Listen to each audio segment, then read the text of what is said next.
for instance, if you take ketamine, the first thing you notice, the very first thing you notice before the trip hits, is you notice that you no longer are anxious about having taken ketamine.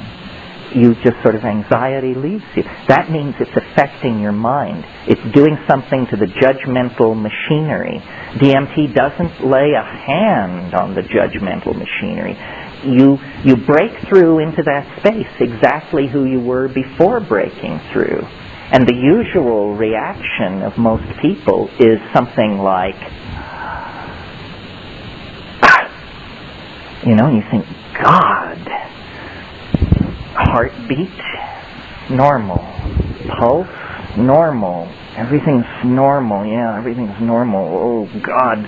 Because these things are there, and they're hammering at you, and they come forward. They're like jeweled, self-dribbling basketballs.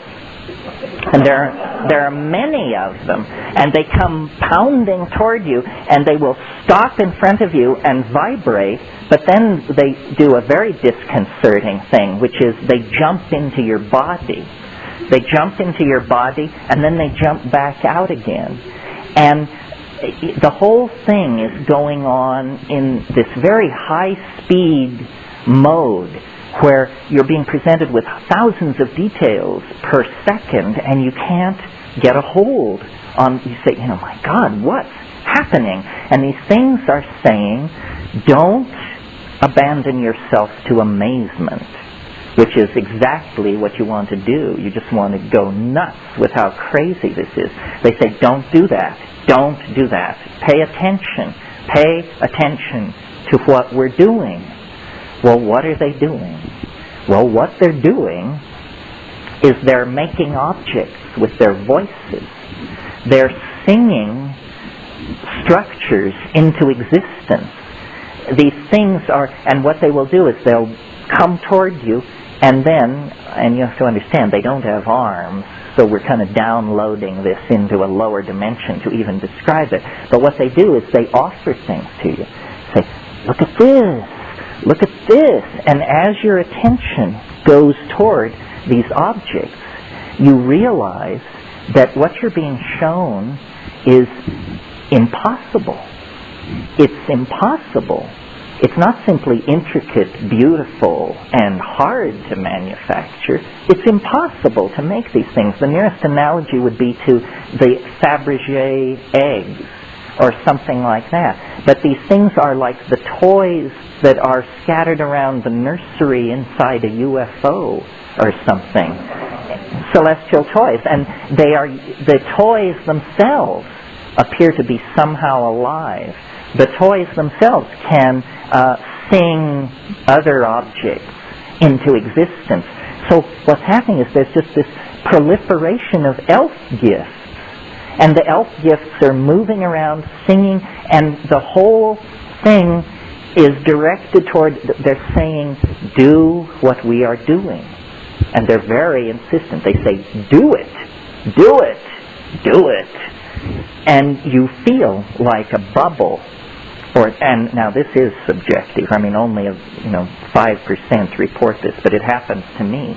You feel like some kind of bubble inside your body that's beginning to move up toward your mouth.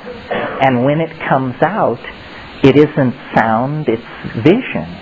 You discover that you can pump stuff out of your mouth by singing. And they're urging you to do this. They say, that's it, keep doing it. And the whole thing is like, we're now at minute 4.5 with this stuff. And you speak in a kind of glossolalia. There's a spontaneous outpouring of syntax unaccompanied by what is normally called meaning.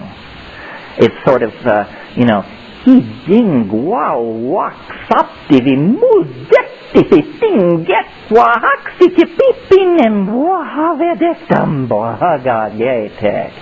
And this is accompanied by a modality, something seen. And they're saying, yes, do it, do it, do it. And then after a minute or so of this, the whole thing begins to collapse in on itself, and they literally begin to physically move away from you. And usually their final shot is they actually wave goodbye, and they say, "Deja vu, deja vu," which makes no sense at all if you analyze it.